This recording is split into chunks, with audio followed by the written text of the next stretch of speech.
15 members వచ్చారు. రేవతి అన్ని pass అయినావు అనుకుంటాను. Okay, anyhow let us come to our topic. Today's very important topic, screening of DNA libraries.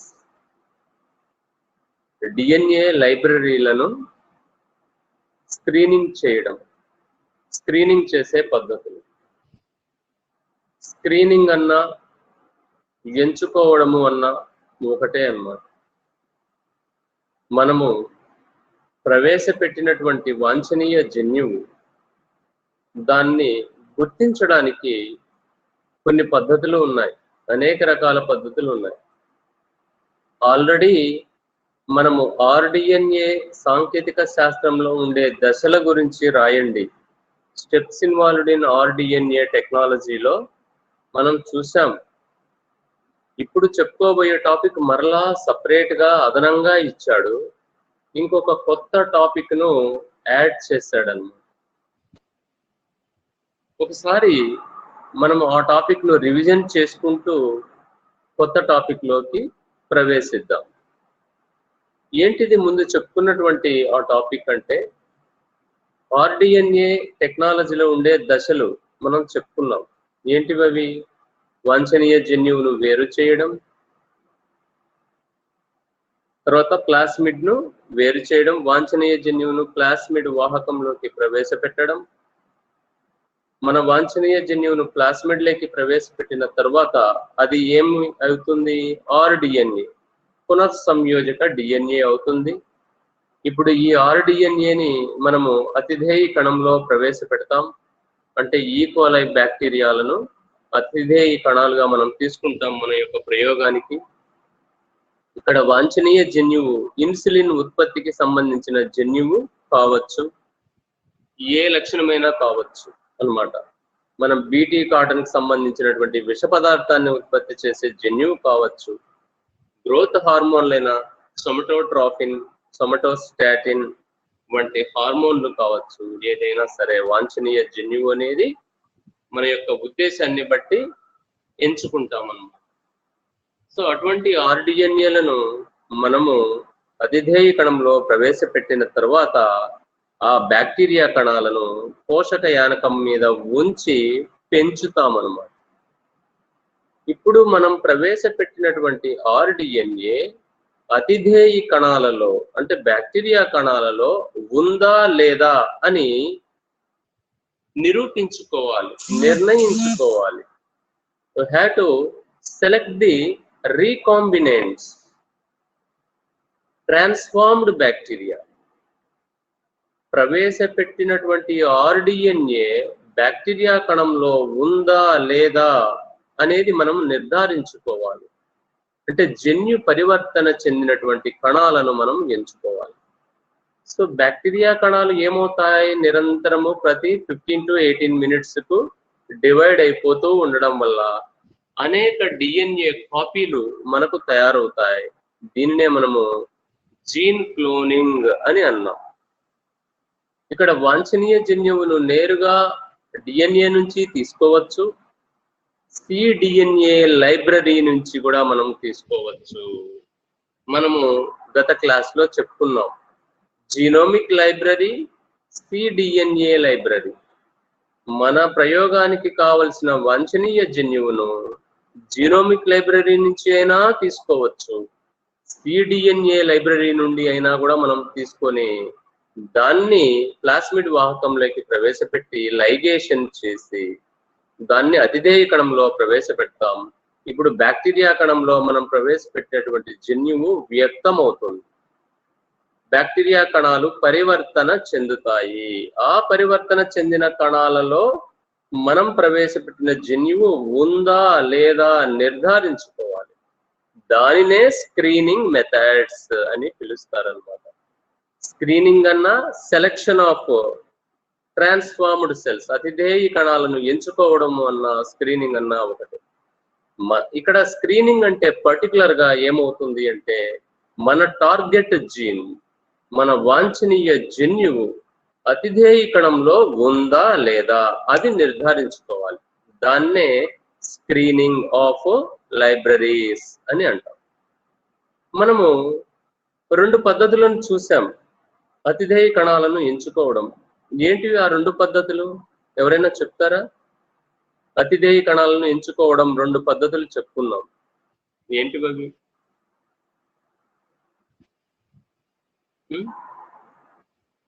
చదవడం లేదా? గుర్తుపెట్టుకోవాలి కదా అయిన టాపిక్స్ ను చదివి గుర్తుపెట్టుకోవాలి. ఏదో ఊరికే పాఠం వినడం అంటే వినడము, ఆమెను వదిలేసేయడమేనా? దాన్ని గుర్తుపెట్టుకొని సార్ అడిగినప్పుడు చెప్పాలి కదా, ఏమైనా ప్రశ్నలు అడిగినప్పుడు. అతిధేయ కణాలను ఏ 2 పద్ధతుల ద్వారా ఎంచుకుంటాం మనం? Biochemical methods, colony hybridization. Biochemical method, colony hybridization. Very good. Biochemical selection, జీవ రసాయనిక వర్ణము. రెండవ పద్ధతి కాలనీ హైబ్రిడైజేషన్. ఇవి 2 పద్ధతులు ఉన్నాయి అన్నమాట. జీవ రసాయనిక వర్ణము, కాలనీ హైబ్రిడైజేషన్. ఇక్కడ వాటిని రివిజన్ చేసుకుంటూ మనం కొత్త టాపిక్ లోకి వెళ్తున్నాం. కాలనీ హైబ్రిడైజేషన్ ఆల్రెడీ మనం చెప్పుకున్నాం, మళ్ళా ఇప్పుడు చెప్పుకుందాం. బయోకెమికల్ సెలెక్షన్ ఎటు అందులో వచ్చేస్తుంది. బయోకెమికల్ సెలెక్షన్ లో ఏం ఉపయోగిస్తాము? యాంటీబయాటిక్స్ ఉపయోగిస్తాం. యాంపిసిలిన్, టెట్రాసైక్లిన్ వంటి నిరోధక జన్యువులు ప్లాస్మిడ్ లో ఉంటాయి కాబట్టి వాటి ఆధారంగా మనం బ్యాక్టీరియా కణాలను యాంపిసిలిన్ నిరోధకము యాంపిసిలిన్ కలిపినటువంటి యానకంలో పెంచితే నిరోధక జన్యువులు ఉంటే ఆ బ్యాక్టీరియాలు పెరుగుతాయి, నిరోధక జన్యువులు లేకపోతే బ్యాక్టీరియా కణాలు చచ్చిపోతాయి. ఎందుకంటే ఆ బ్యాక్టీరియాలను యానకంలో ఉండే యాంపిసిలిన్ అనేటువంటి యాంటీబయాటిక్ చంపేస్తుంది. నిరోధకత చెందినటువంటి బ్యాక్టీరియా కణాలు ఏం చెందినట్లుగా మనం భావించుకోవచ్చు? పరివర్తన చెందిన కణాలుగా మనము భావించుకోవచ్చు. అది ఒక పద్ధతి, అది అయిపోయింది, మనం చెప్పేసుకున్నాం. రెండవ పద్ధతి ఏంటిది అంటే కాలనీ హైబ్రిడైజేషన్, సమూహ సంకరణ పద్ధతి అని అంటారు. అంటే బ్యాక్టీరియాలను పోషక యానకం మీద ప్రవేశపెట్టి కాలనీలుగా మనము అభివృద్ధి చెందిస్తాం. సహజంగా బ్యాక్టీరియాలు సమూహాలుగా ఏర్పడతాయి. ఒక్క బ్యాక్టీరియాని మనం పోషక యానకంలో న్యూట్రియంట్ మీడియంలో ప్రవేశపెడితే ఆ బ్యాక్టీరియా డివైడ్ అయ్యి మల్టిప్లై అయ్యి 1, 2, 2, 4, 4, 8, 16, 32, 64 ఆ విధంగా బ్యాక్టీరియాలు పక్కనే డెవలప్ అయ్యి ఒక పెద్ద సమూహము కాలనీగా ఏర్పడుతుంది. అవే బ్యాక్టీరియల్ కాలనీలు అంటారు. మనము ప్రవేశపెట్టినటువంటి వాంఛనీయ జన్యువు కూడా ఈ బ్యాక్టీరియాలలో ఉంటుంది. మనం ప్రవేశపెట్టినటువంటి వాంఛనీయ జన్యువు యొక్క వరుస క్రమము నిర్ధారించాలి అంటే ఆ వరుస క్రమం మనకు తెలియదు అన్నమాట. ఆ వరుస క్రమాన్ని మనం నిర్ధారించాలి అంటే కాలనీ హైబ్రిడైజేషన్ అనేటువంటిది ఒక ప్రక్రియ. కాంప్లిమెంటేషన్ పద్ధతి అనేది రెండవ పద్ధతి. ఆర్డిఎన్ఏ టెక్నాలజీలో ఉండే దశలు చెప్పుకున్నాం, ఇప్పుడు దాన్ని పక్కన పెట్టేసేయండి. ఇప్పుడు కేవలము స్క్రీనింగ్ ఆఫ్ క్లోన్స్ లేదా జీన్ లైబ్రరీస్ లేదా సిడిఎన్ఏ లైబ్రరీస్ అని చెప్పుకునే ఒక కొత్త టాపిక్ లేకి మనం వెళ్తున్నాం. స్క్రీనింగ్ ఆఫ్ డిఎన్ఏ లైబ్రరీస్ అంటాం. అంటే మనం ప్రవేశపెట్టిన ఆర్డిఎన్ఏని స్క్రీనింగ్ చేయడము అని అర్థం అన్నమాట. కాబట్టి ఇక్కడ కాలనీ హైబ్రిడైజేషన్ మొదటి పద్ధతి అయితే ఇది దాన్ని కనిపెట్టడానికి అన్నమాట. రెండవ పద్ధతి కాంప్లిమెంటేషన్ పద్ధతి అనేది రెండవది, అది కొత్త టాపిక్ అన్నమాట. కాలనీ హైబ్రిడైజేషన్ గురించి మనం ముందే చెప్పుకున్నాం. ఏంటిది కాలనీ హైబ్రిడైజేషన్ అంటే? బ్యాక్టీరియా కణాలను అంటే పరివర్తన చెందిన బ్యాక్టీరియా కణాలను మనము యానకంలో పెంచుతాం. బాగా కాలనీలు అభివృద్ధి చెందిన తరువాత అందులో మనం ప్రవేశపెట్టిన వాంఛనీయ జన్యువు యొక్క సీక్వెన్స్ ను తెలుసుకోవడానికి బ్యాక్టీరియా కణాలను విచ్ఛిన్నం చేస్తారు. మొదటి స్టెప్ ఇది. కణాలను పెంచడం, సమూహాలుగా ఏర్పరచడం, ఆ తర్వాత బ్యాక్టీరియా కణ కవచాలను ఛేదించేస్తారు. అప్పుడు ఏమవుతుంది? ప్లాస్మిడ్లు బయటికి వస్తాయి. మన వాంఛనీయ జన్యువు ప్రవేశపెట్టినటువంటి ప్లాస్మిడ్ అంటే ఆర్డిఎన్ఏ అనేది బయటకు వచ్చేస్తుంది అన్నమాట. ఇప్పుడు ఆర్డిఎన్ఏని ఏం చేస్తాము అంటే కత్తిరించి వేసేసి ఒక స్ట్రైట్ డిఎన్ఏ బ్యాండ్ గా మనము తయారు చేస్తాం. ఇప్పుడు దానిని డీనేచరేషన్ చేస్తాము, డీనేచర్ చేస్తాం. డీనేచర్ ఎలా చేస్తాము? ఒక డిఎన్ఏ డబుల్ స్టాండర్డ్ స్ట్రక్చర్ ఉంటుంది, దానిని డీనేచర్ చేయడము అంటే ఏం చేస్తాము? డీనేచర్ చేయాలి అంటే ఈసీఆర్ లో చెప్పుకున్నాం కదా సార్, వేడి చేస్తాం కదా సార్. Yeah yes exactly. కాబట్టి బ్యాక్టీరియా కణాలను విచ్ఛిన్నం చేసిన తర్వాత ఆర్డిఎన్ఏలను వేరు చేస్తాం. ఆ ఆర్డిఎన్ఏలను తీసుకొని మనము వేడి చేస్తాం. ఎప్పుడైతే వేడి చేస్తామో ఆర్డిఎన్ఏ ఒంటరి పోగులు, డబుల్ స్టాండర్డ్ గా ఉండేటువంటి డిఎన్ఏ ఇలా ఒంటరి పోగులుగా విడిపోతుంది. బాగా గుర్తుపెట్టుకోండి, ఒంటరి పోగులుగా విడిపోతుంది అన్నమాట. ఇలా ఒంటరి పోగులుగా విడిపోయినప్పుడు మనం ఇప్పుడు ఏం చేస్తాము అంటే మనము అనేక నత్రజని క్షారాలు కలిగినటువంటి డిఎన్ఏ ప్రోబ్లను ఉపయోగిస్తాం. డిఎన్ఏ ప్రోబ్స్ అంటే రేడియోధార్మికత కలిగినటువంటి డిఎన్ఏ సెగ్మెంట్లు.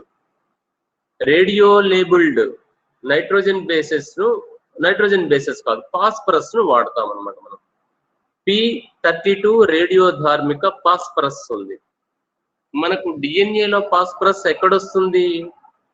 అడినైన్ అంటే నత్రజని క్షారము, రైబోజు చక్కెర, ఫాస్ఫేటు సమూహము. ఈ మూడింటిని కలిపి ఏమంటాము మనము?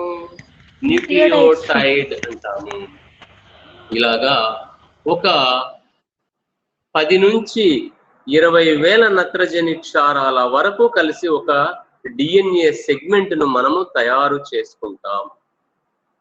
ఆ తయారు చేసుకున్నటువంటి డిఎన్ఏ సెగ్మెంట్ కు మనం ఏం కలుపుతాము అంటే ఆర్డినరీ ఫాస్ఫరస్ కాదు, రేడియో లేబుల్డ్ ఫాస్ఫరస్ అంటే రేడియోధార్మిక కిరణాలను అది ఉద్గారం చేస్తుంది. దాని ద్వారా మనకు ఇమేజెస్ వస్తాయి, బొమ్మలు. మనం ఇంతకు ముందు పాతకాలంలో, ఇప్పుడంటే మెమొరీ అన్ని వచ్చాయి, మనం ఫోటో తీసుకోవడానికి ఫిల్మ్ ఉపయోగించే వాళ్ళం అనమాట. అర్థమైందా? సో ఆ రకంగా ఫిల్మ్ ను డెవలప్ చేస్తే మనకు బొమ్మలు కనిపించేటివి మన ఫోటోస్. ఇక్కడ కూడా అదే అనమాట. ఎక్స్రే ఫిల్మ్ ను మనం తీసుకుంటాం, దాన్ని ఆటో రేడియోగ్రఫీ అనేటువంటి పద్ధతిని ఉపయోగించి ఆ ఎక్స్రే ఫిల్మ్ లో ఇమేజెస్ డెవలప్ అవుతాయి. ఎందుకంటే రేడియోధార్మిక ఫాస్ఫరస్ ఉంది కాబట్టి అది ఉద్గారం చేస్తుంది కిరణాలు. ఎక్కడైతే ఆ ఫాస్ఫరస్ ఉందో అక్కడంతా కూడా బొమ్మ వస్తుంది, ఎందుకంటే కాంతి కిరణాలు వచ్చాయి కాబట్టి. అక్కడంతా ఒక మచ్చగా ఏర్పడుతుంది. ఎక్స్రే ఫిల్మ్ పైన ఆటో రేడియోగ్రఫీ అనే పద్ధతి ద్వారా ఈ ఇమేజ్లను, ఈ మరకలను, మచ్చలను మనం గుర్తిస్తాము. అర్థమైందా?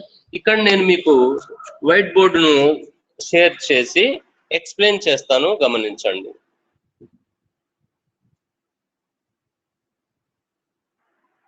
ఇది మనకు తెలుసు ఆర్డిఎన్ఏ, మన వాంఛనీయ జన్యువు.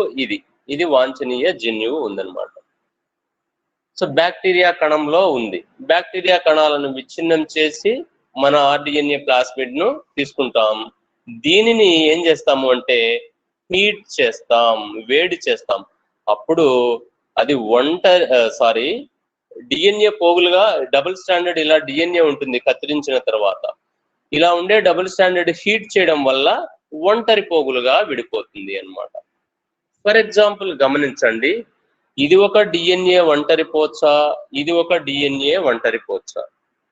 Adenine, guanine, thymine, cytosine, adenine, adenine.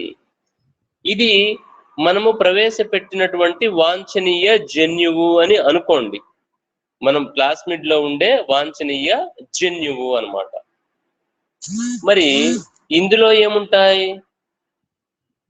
Thymine, cytosine, adenine, guanine, thymine. ఇది ఒంటరి పోచలు అన్నమాట. సో ఈ విధంగా ఒంటరి పోచలుగా డిఎన్ఏ అనేది విడిపోతుంది. మనం ఇప్పుడేం చేస్తాము అంటే మనము ఇంకొక డిఎన్ఏ సెగ్మెంట్లను మనము రేడియో డిఎన్ఏలను మనం తయారు చేసుకుంటాం అన్నమాట. రేడియో డిఎన్ఏలను ఎలా తయారు చేసుకుంటాం మనము? టీసీఏ,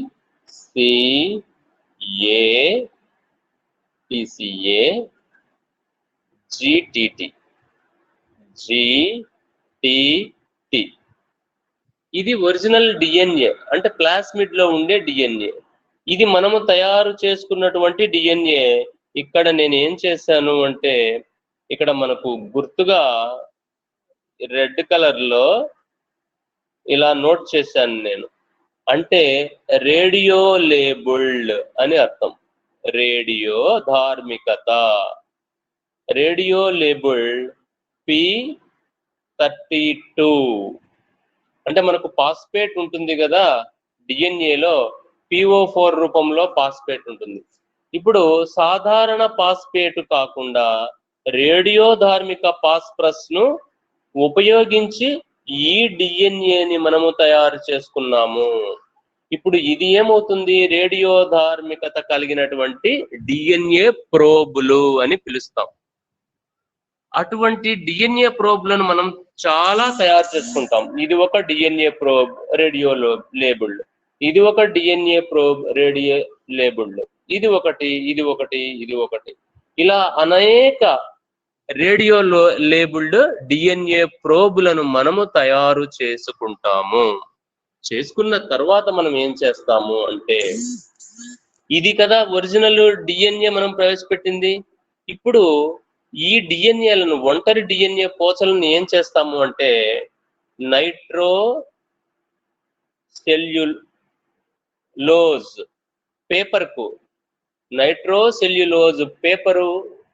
అతికిస్తాం ఈ ఒంటరి డిఎన్ఏలను. నైట్రో సెల్యులోజ్ పేపర్కు అతికిస్తాం అన్నమాట.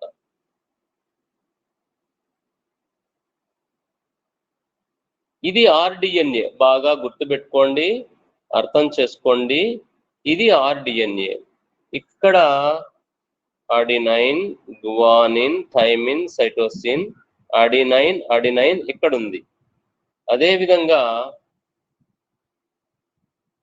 ఇది ఆర్డిఎన్ఏగా గుర్తుపెట్టుకోండి. తర్వాత ఇక్కడ చూడండి, ఇక్కడ కూడా adenine, guanine, thymine, cytosine, adenine. మనం ప్రవేశపెట్టినటువంటి జన్యువు ఈ ప్లేస్ లోనూ ఉంది, ఈ ప్లేస్ లోనూ ఉంది అనుకుందాం. అంటే ఒక బ్యాక్టీరియాలో, ఇది ఒక బ్యాక్టీరియాలో, ఇది ఇంకొక బ్యాక్టీరియాలో అన్నమాట. ఇప్పుడు మనము రేడియో లేబుల్డ్ ఉన్నాయి, ఇవన్నీ కూడా రేడియో లేబుల్డ్ డిఎన్ఏ ప్రోబ్స్. ఇందులో ఏం నత్రజని క్షారాలు ఉన్నాయి? Thymine, cytosine, adenine, guanine, thymine. ఇక్కడ కూడా thymine, cytosine, adenine, guanine, thymine. వీటితో పాటు వేరేవి కూడా, వేరే రకాలు కూడా, అంటే అడినైన్, థైమిన్, సైటోసిన్ వేరే డిఎన్ఏ ప్రోబులు కూడా ఉంటాయి. ఇప్పుడు గమనించండి, ఇది ఏ, ఇది బి అనే రేడియో ప్రోబ్, ఇది సి అనే రేడియో ప్రోబ్, GCCA ఇలా ఉందనుకోండి. ఇది డి అనే రేడియో ప్రోబ్ అన్నమాట. ఇది ఆర్డిఎన్ఏ. ఏవి పోయి అతుక్కుంటాయి? సంకరణం చెందుతాయి. ఏ డిఎన్ఏ ప్రోబులు సంకరణం చెందుతాయి ఆర్డిఎన్ఏతో? ఇవి సంపూరకంగా ఉన్నాయి.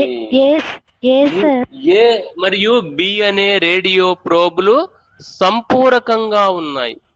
ఎక్కడైతే రేడియో ధార్మిక డిఎన్ఏ ప్రోబులకు సంపూరక నత్రజని క్షారాలు దొరుకుతాయో, కనిపిస్తాయో, అక్కడ పోయి ఇవి సంకరణం చెందుతాయి. అంటే సంపూరకత అన్నమాట. ఇవి రెండు కలిసిపోయి ఏమవుతాయి మనకు? ఇక్కడొక హైబ్రిడ్ డిఎన్ఏ, ఇక్కడ ఒక హైబ్రిడ్ డిఎన్ఏ, ఈ మధ్యలో ఒంటరి పోచగానే ఉంటుంది అనమాట. అంటే దానికి సంపూరక నత్రజని క్షారాలు లేవు. సో ఇక్కడ సంకరణం చెందింది డిఎన్ఏ. ఏది? ఆర్డిఎన్ఏ, రీకాంబినెంట్ డిఎన్ఏ అనేది సంకరణం చెందింది. దేనితో సంకరణం చెందింది? ప్రోబ్స్ తో, మనము ప్రవేశపెట్టినటువంటి డిఎన్ఏ ప్రోబ్స్ తో సంకరణం చెంది. కాబట్టి ఇవి సంకరణం చెందిన ప్రదేశాలు అవుతాయి. ఇప్పుడు ఇదంతా కూడా ప్లాస్మిడ్ డిఎన్ఏ అని అనుకుందాం. ఇదంతా కూడా ప్లాస్మిడ్ డిఎన్ఏ. సో అనేక ప్రదేశాల చోట ఇవి సంకరణం చెందిన ప్రదేశాలు మనకు కనిపిస్తాయి. సో ప్రతి బ్యాక్టీరియాలో కూడా ఈ విధంగా సంకరణం చెందేటువంటి ప్రదేశాలు మనకు కనిపిస్తాయి అన్నమాట.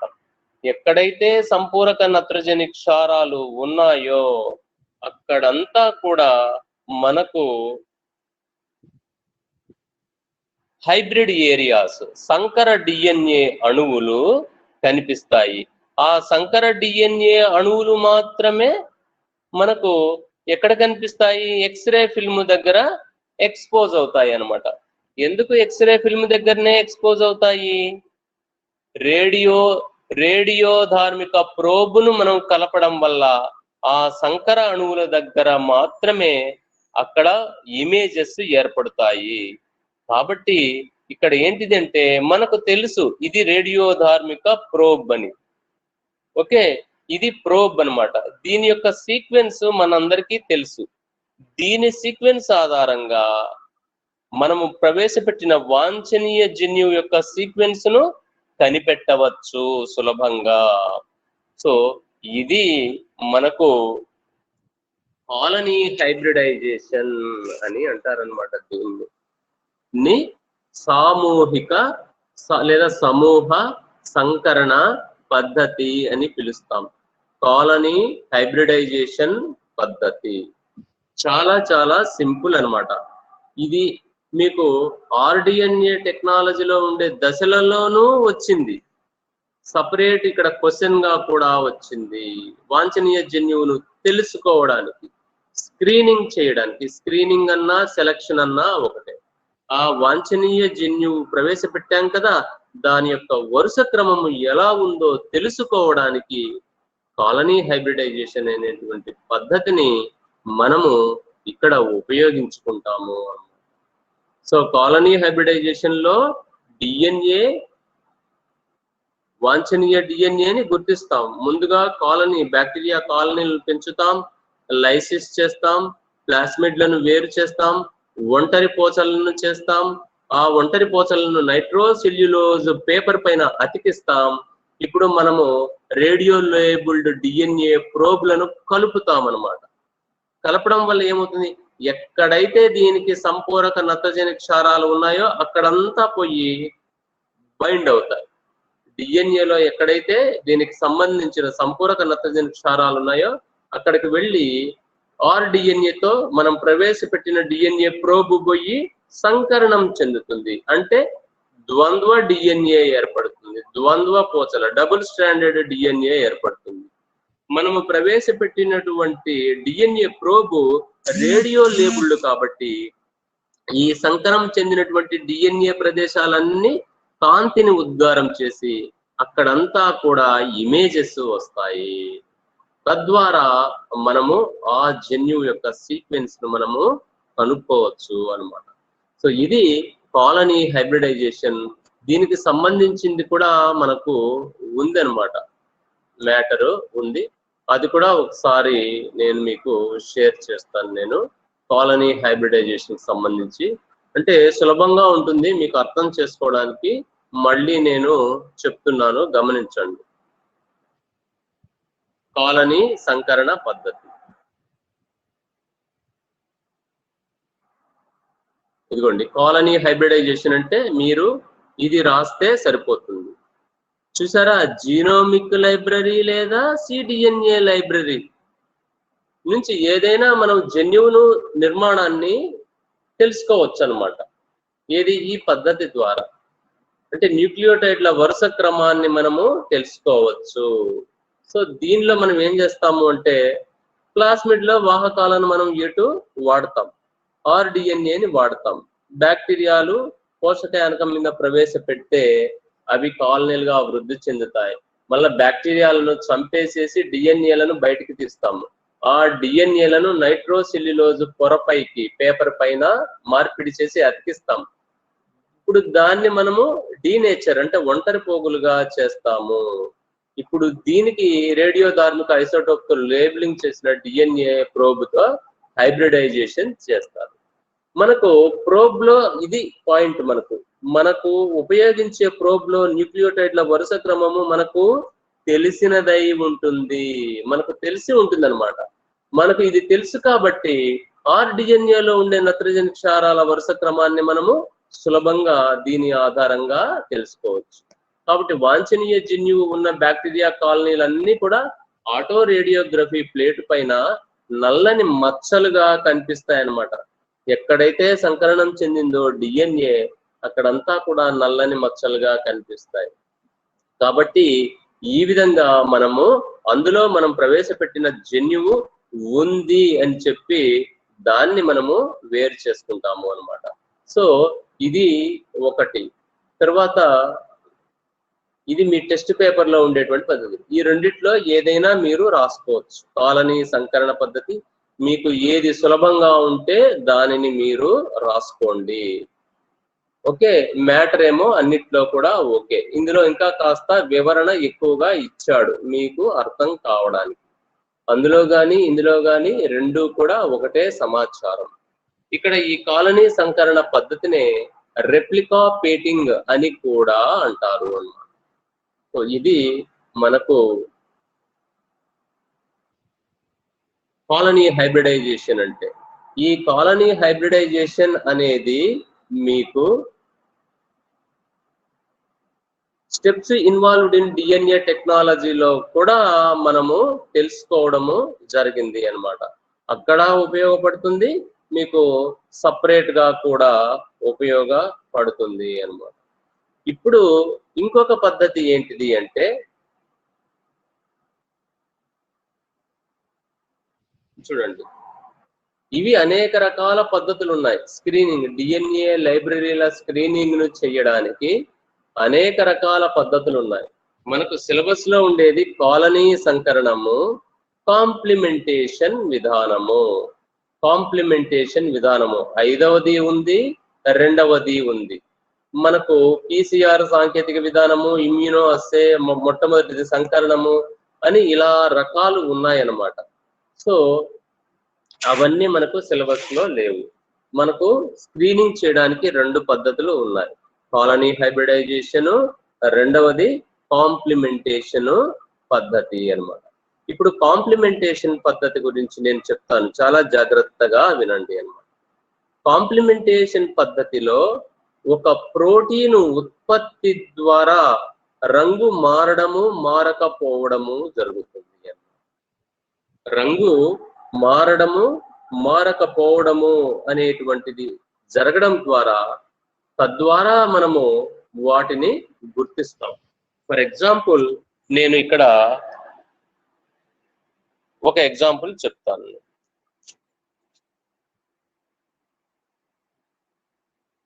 ఇది ప్లాస్మిడ్ డిఎన్ఏ. మన యొక్క ఉద్దేశం ఏంటిది? ప్లాస్మిడ్ డిఎన్ఏలో మనము ప్రవేశపెట్టిన వాంఛనీయ జన్యువు యొక్క వరుస క్రమాన్ని నిర్ధారించడమే స్క్రీనింగ్ చేయడము. ఇదనమాట, ఇది మన యొక్క వాంఛనీయ జన్యువు. ఇప్పుడు ఈ ప్లాస్మిడ్ లో మిగిలిన ప్రదేశంలో లాక్ జెడ్ అనే జన్యువు ఉంటుంది. ఈ లాక్ జెడ్ అనేటువంటి జన్యువు బీటా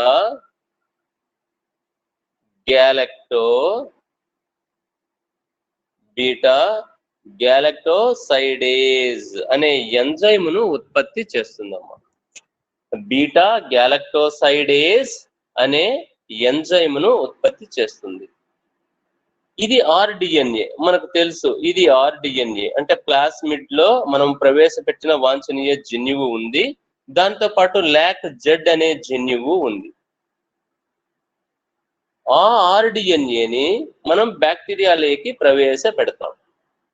బ్యాక్టీరియాలోకి ప్రవేశపెట్టిన తర్వాత దీన్ని పోషక యానకంలో పెంచుతాం. ఇదంతా కూడా పోషక యానకము ఇలాగా పెంచుతాం అన్నమాట. దీన్ని మనము ఇలా చూడొచ్చు. ఇది ప్లేట్ అనుకోండి, బ్యాక్టీరియాలను పెంచే ప్లేట్ అన్నమాట.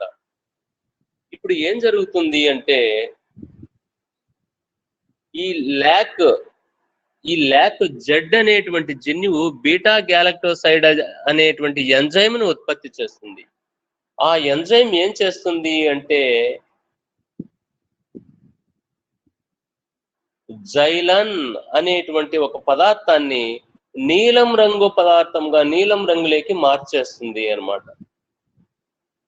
అంటే ఆ ఎంజైము ఆ జన్యువు ఉండడం వల్ల బ్యాక్టీరియా కణాలు ఎలా వస్తాయి? ఇలా నీలం రంగు బ్యాక్టీరియా సమూహాలు మనకు అక్కడక్కడ ఏర్పడతాయి అన్నమాట. నీలం రంగు సమూహాలు ఏర్పడతాయి. అంటే ఒక ప్రోటీన్, ఎంజైము అనేది ఏంటిది? ఒక ప్రోటీనే కదా. కాబట్టి ల్యాక్ జెడ్ అనేటువంటి జన్యువు బీటా గ్యాలక్టోసైడేజ్ అనే ఎంజైమును ఉత్పత్తి చేస్తుంది. ఆ ఎంజైము ఉత్పత్తి అయ్యింది అంటే మనము ప్రవేశపెట్టినటువంటి జన్యువు లేదు అని అర్థం. బాగా గుర్తుపెట్టుకోండి. ప్లాస్మిడ్ డిఎన్ఏలో, ఇది ప్లాస్మిడ్ డిఎన్ఏలో మనం ప్రవేశపెట్టినటువంటి జన్యువు అన్నమాట. ఇది ఏం చేస్తుంది అంటే మనం ప్రవేశపెట్టినటువంటి జన్యువు ఉందా లేదా మనము స్క్రీనింగ్ చేయాలి అంటే ఈ కాంప్లిమెంటేషన్ పద్ధతిని మనము ఉపయోగిస్తాము. దీనికి ల్యాక్ జెడ్ అనేటువంటి జన్యువు మార్కర్ గా ఉపయోగపడుతుంది. ఇంతకు ముందు మనకు ఎలా యాంపిసిలిన్, టెట్రాసైక్లిన్ జన్యువులు మనకు మార్కర్లుగా ఉపయోగపడ్డాయో అదే విధంగా ఇక్కడ ల్యాక్ జెడ్ అనేటువంటి జన్యువు మనకు పరివర్తన చెందిన కణాలను, అందులో ఉండే డిఎన్ఏని గుర్తించడానికి ఇవి మార్కర్లుగా మనకు ఉపయోగపడతాయి అన్నమాట. అందుకనే ల్యాక్ జెడ్ అనే జన్యువును మనం ఉదాహరణగా తీసుకున్నాం. కాబట్టి ఎంజైమ్ ఇక్కడ ఉత్పత్తి అయ్యింది అంటే మనం ప్రవేశపెట్టినటువంటి జన్యువు లేదు అని అర్థము. గుర్తుపెట్టుకోండి పాయింట్ను. ఓకే, ఇప్పుడు ఈ ఎంజైము ఉత్పత్తి కాలేదు అనుకోండి, అప్పుడు బ్యాక్టీరియా కణాలు ఎలా ఉంటాయి?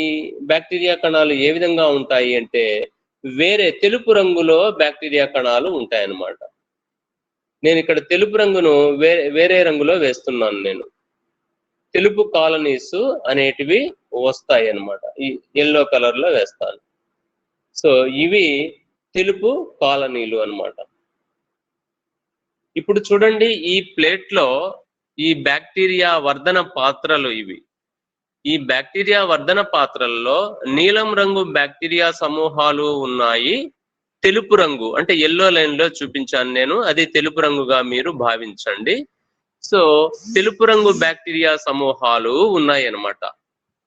నీలం రంగు ఎందుకు వచ్చింది అంటే ల్యాక్ జెడ్ అనే ఎంజైము వలన బీటా గ్యాలక్టోసైడేజ్ అనే ఎంజైము ఉత్పత్తి అయ్యి అది రంగు పదార్థంగా మార్చివేస్తుంది. ఇది జైలన్ అనేటువంటి పదార్థాన్ని బ్రోమో అనే ఒక పేరుతో వస్తుందన్నమాట. ఆ పదార్థంగా మార్చడం వల్ల అది నీలం రంగు ప్లేట్స్ సమూహాలు మనకు ఏర్పడతాయి అన్నమాట. అంటే ఈ బ్యాక్టీరియా నీలం రంగులో ఉండే బ్యాక్టీరియాలలో మనము ప్రవేశపెట్టినటువంటి వాంఛనీయ జన్యువు లేదు అనే దాన్ని మనం నిర్ధారించవచ్చు. ఏవైతే తెలుపు రంగులో ఉన్నాయో వాటిలో ఈ ఎంజైము విడుదల కాదు అన్నమాట. ఎంజైము విడుదల కాదు కాబట్టి అందులో మనం ప్రవేశపెట్టినటువంటి జన్యువు ఉంది అని మనము నిర్ధారణ చేసుకోవచ్చు అన్నమాట. సో దీనిని ఏమంటాము అంటే కాంప్లిమెంటేషన్ పద్ధతి అని అంటాం. ఈ కాంప్లిమెంటేషన్ పద్ధతికి సంబంధించింది కూడా మనకు జస్ట్ కొన్ని ఫొటోస్ నేను మీకు చూపెడతాను, గమనించండి.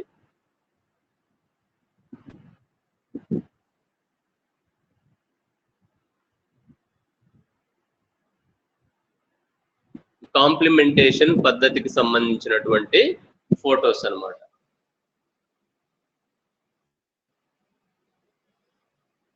Yes, the blue white screening technique అని కూడా అంటారు. బ్లూ వైట్ స్క్రీనింగ్ టెక్నిక్ అని పిలుస్తారు. ఈ పద్ధతి ద్వారా దీన్నే కాంప్లిమెంటేషన్ పద్ధతి అంటాం, దీన్నే బ్లూ వైట్ స్క్రీనింగ్ పద్ధతి అని కూడా అంటాం అన్నమాట. ఈ పద్ధతి ద్వారా మనము పరివర్తన చెందిన బ్యాక్టీరియా కణాలను గుర్తించవచ్చు అన్నమాట. సో ఇక్కడ చాలా ఇన్ఫర్మేషన్ ఉంది.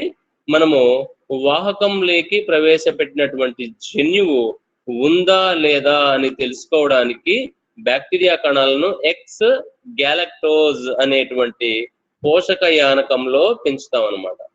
ఇక్కడ గమనించండి, బ్యాక్టీరియా సమూహాలు, నీలం రంగు కాలనీలు, తెలుపు రంగు బ్యాక్టీరియా కాలనీలు కనిపిస్తున్నాయా మీకు? బ్యాక్టీరియా వర్ధన పాత్రలు అవి. సో నీలం రంగు కాలనీలలో బ్లాక్ జెడ్ అనే జన్యువు ఉండి బీటా గ్యాలక్టోసైడేజ్ అనే ఎంజైమ్ ఉత్పత్తి అయ్యి దానిని రంగు కలిగినటువంటి పదార్థంగా మార్చి వేస్తుంది అనమాట. ఎస్, ఇక్కడ ఇచ్చుంటాడు. ఆ రంగు కలిగినటువంటి పదార్థము ఏంటిది అంటే చెప్తాను ఒక నిమిషం.